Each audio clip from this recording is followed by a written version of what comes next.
Hello and welcome to the Monday, April 28th, 2025 edition of the SANS Internet Storm Center's Stormcast. My name is Johannes Ulrich and today I'm recording from Jacksonville, Florida.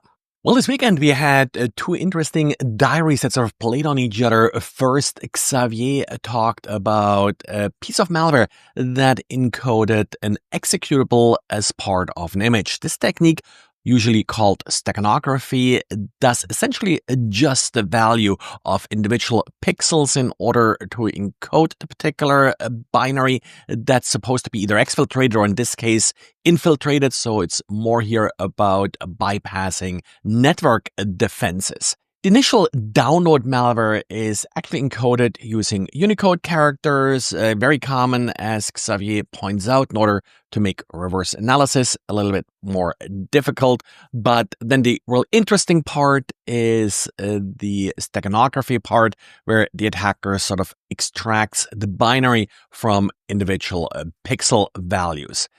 Often lately, I've seen steganography being used to refer to where an attacker just appends data to an image. In my opinion, that isn't really sort of what steganography is all about, because the data is still clearly readable. Steganography usually just means making these sort of subtle adjustments to existing files in order to hide that there is any additional data present.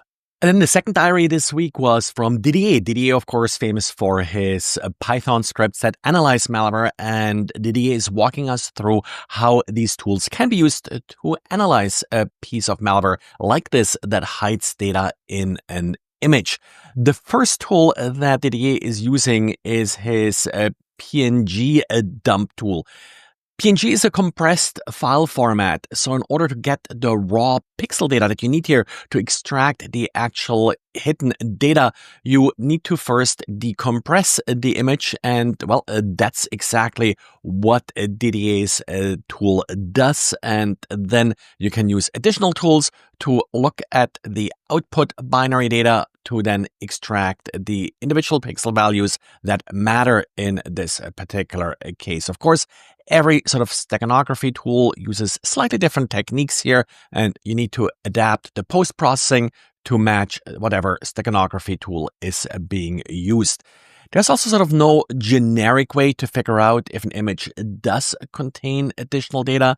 If an attacker uses a standard tool, then yes, there are tools that will figure out that one of those standard tools are being used. But again, they could make small variations to these standard tools, and then any alteration like this goes undetected if you don't know what the original image looked like. Well, and then we have a critical and somewhat messy, sadly, security issue around SAP's Netweaver. Sort of started, at least to become public, with a blog post by Reliaquest. Reliaquest did basically state that, yes, there is a vulnerability in SAP's Netweaver and it's actively being exploited. Now, this was initially sort of published as a 0-day, as an unpatched vulnerability, and rightfully so, because there wasn't really sort of a patch necessarily available for this issue. The problem itself here comes from the Netweaver Visual Composer, which is actually a tool that has been deprecated about 10 years ago, but apparently is still enabled. There is a file upload endpoint here being exploited, and this file upload endpoint can be used to upload arbitrary files without authentication, which of course may include web shells, and then these web shells can be used to gain full access to the system. So the CVE associated with this vulnerability has a CVSS score of a perfect 10. Now, where it gets a little bit messy is sort of the SAP response. First of all, I don't have access to the SAP security advisory. I've only seen it being quoted. It's only available to customers. Apparently on April 8th, SAP did release an advisory regarding this issue. And late last week, they did publish then also a patch for it.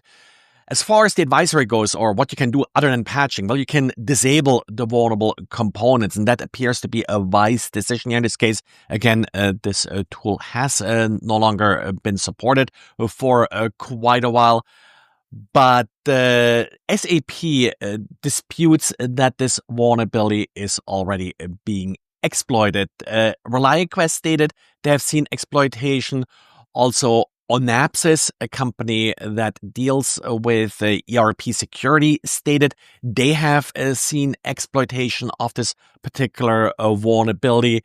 And according to some press reports, Watchtower also reported seeing at least exploit attempts for this vulnerability. Given that the vulnerability is now public, it's not terribly difficult to exploit. Definitely do expect exploitation of it. Do treat unpatched exposed system as compromised. And late last week, AnyRun, a company that automatically analyzes malware published on various social media channels, that they had some issues with false positives in MS Defender XDR. Now, it wasn't actually AnyRun that had the problems, it was their customers. AnyRun does run malware in containers, in virtual machines, and then automatically creates reports as to the behavior of whatever software you uploaded. The problem is if you're using AnyRun's free tier, which many users are using, then these reports are public. And due to this false positive issue in MS Defender XDR, they received a large number of basically false positives, so valid documents with, in part, confidential data. Like I said, it's not just an AnyRun issue. I've seen similar things with VirusTotal. In VirusTotal, it's a little bit different. You usually don't sort of get a lot of details about the documents, but if you do have paid access to VirusTotal, you usually can download any document other users have uploaded. So whenever you are uploading documents to a system like this, in particular free systems, assume that they will become public, and do not just blindly upload anything that you think that might be malicious. I've seen some organizations that upload like all attachments to VirusTotal. Seen lots and lots of interesting documents being uploaded there.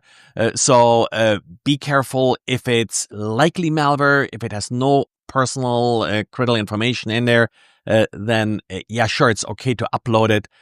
But be careful about this. Again, there's a good reminder here what may happen. Well, and that's it for today. Thanks again for listening. Thanks for subscribing and liking this podcast. And talk to you again tomorrow. Bye.